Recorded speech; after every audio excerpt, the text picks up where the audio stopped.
Zolim. Allah membalas perbuatan orang-orang yang zolim.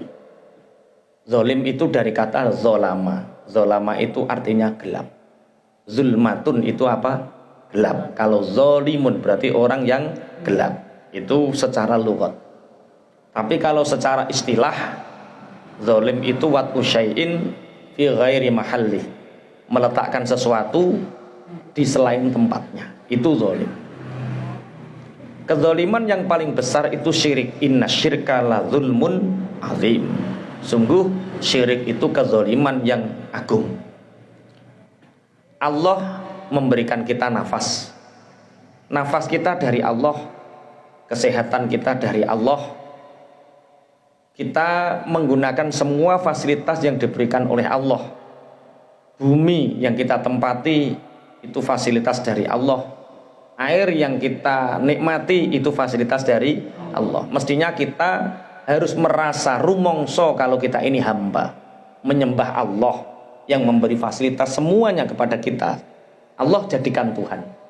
Lah kok kita menggunakan fasilitas Allah, banyu kok Allah, bumi Allah, langit nggone Allah, awak sing gawe Gusti Allah. Lah kok kowe nyembah Allah?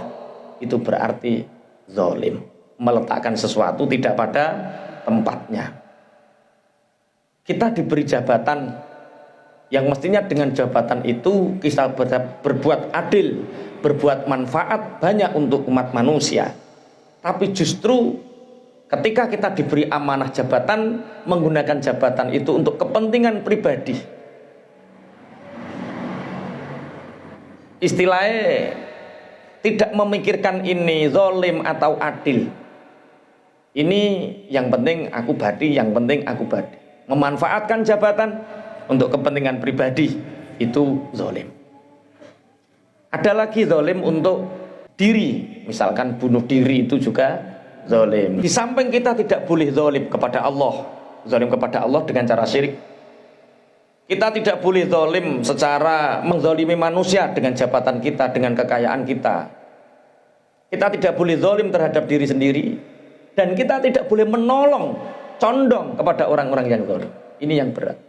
Wala tarkanu ilal ladzina zalamu fatamassakumun nar. Kalian jangan sekali-kali punya kesilauan, punya kecondongan kepada orang-orang yang berbuat zalim. Fatamassakumun nar. Kalau kalian punya kecondongan terhadap orang yang zalim, maka kalian akan merasakan api neraka. Lah, kalian tahu si A ini koruptor, kalian tahu si A ini zalim. Ketika A ini mencalonkan, kemudian kalian mendukung misalkan, fatamassakumun nar. Berat, zalim itu berat. Punya kecondongan kepada orang yang zalim itu berat. Maka waruya anna zaliman minaz-zulmati qasada ayazura aliman zahidan. Ada satu kisah, ada seseorang yang zalim itu mau berkunjung ke rumah orang yang alim zahid. Wong sing alim yo zahid, zuhud. Ketika dekat rumahnya, ketika tahu ada orang ini, entah mukasyafah, entah karena sudah masyhur kezalimannya, syekh ini, orang alim ini menutup mukanya dan pergi ke belakang. Nah, katakan kepada si fulan, kepada tamu itu, aku tidak mau menemuinya. Lah, ngomong karo anake nek galem menemui, anake tambah bodho nih. Wa qala inna walidi maradun syadidan fasatara wajhahu lidzalik. Pak, pangapunten, bapak saya ini sekarang sedang sakit keras. Sakit kerasnya itu membuat dia tidak mampu untuk melihat orang yang ditemuinya, sehingga bapakku menutupi mukanya. Akhirnya fakolah asyah sing krungu kan, duh lah kok tambah anakku bodoh nih. Wong tak kongkon, nak katakan bahwa aku tidak mau menemuinya.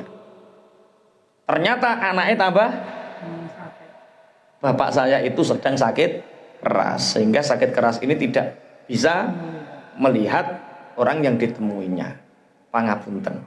Langsung keluar orang alimin. dengan menutup mukanya. Bukan, aku tidak sakit keras, aku biasa, aku tidak sakit keras. Tapi laisa li maradun wala wajaun walakin aradtu alla anzura wajhaka. Maaf, bukannya aku sakit, aku tidak apa-apa secara fisik, tapi mataku tidak mampu untuk melihat wajahmu yang penuh dengan kezaliman. Sehingga pangapunten, tolong keluar dari rumahku, karena aku tidak mampu untuk melihat wajahmu. Makanya sampai nek sowan kiai kok gak ditemu-temui ngono kuwi, sampean grayayatine dewi-dewi. Iki raiku sing kaya kethek to. Kaya apa kok sampai nemui kiai kok angele kaya ngene, mbok sereng.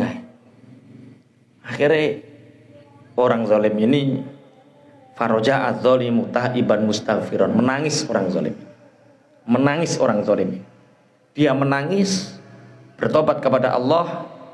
Akhirnya Allah mengampuni dosa kedua orang ini.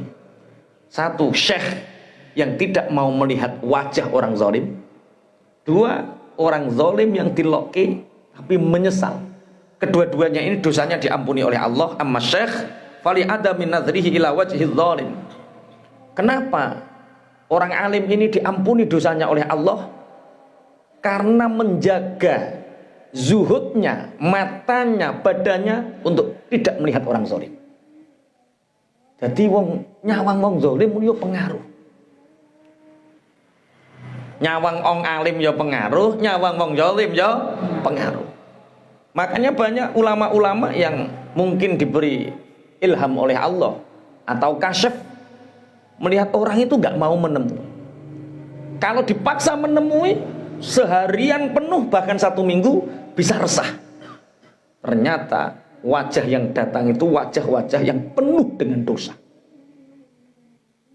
Makanya yo namu wong alim iku yo penting, yo apik.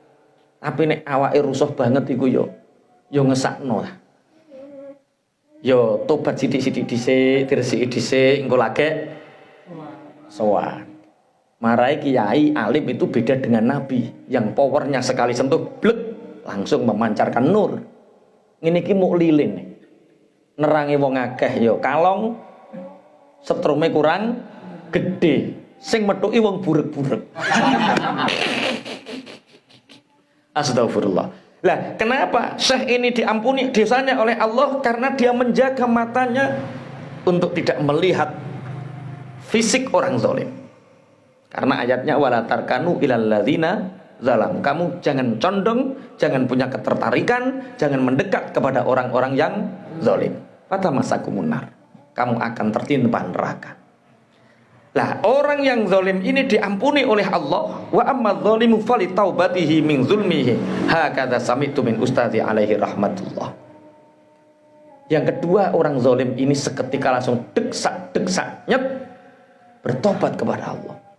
Ya Allah, inomen aku Mbah Yayo ora gelem ngendhuwi aku saking akeh dosaku, saking akeh kezalimanku. Masya Allah.